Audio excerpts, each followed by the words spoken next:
બધાય વૈષ્ણવને જાજા કરીને જય શ્રી કૃષ્ણ. અને અમુક પ્રશ્ન ગુરુદેવ સિવાય કોઈ હલ જ ન કરી શકે. મારા ઘરે 30 વર્ષથી મારા ઠાકોરજી બિરાજે છે.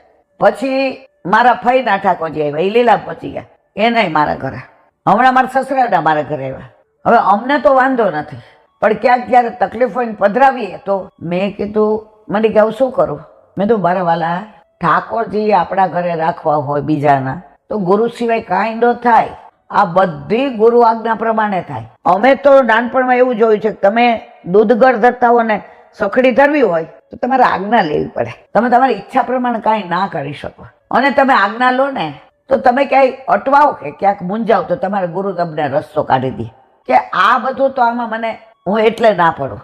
આ બધું વલ્લભકુળના બસની વાત છે. મને તો મારા વાલા આને ખાલી વાણીને દાન દીધું, એ બોલાવે છે એટલું બોલું છું. હું થોડીક નાની છું, ચતુરાઈ છું એટલે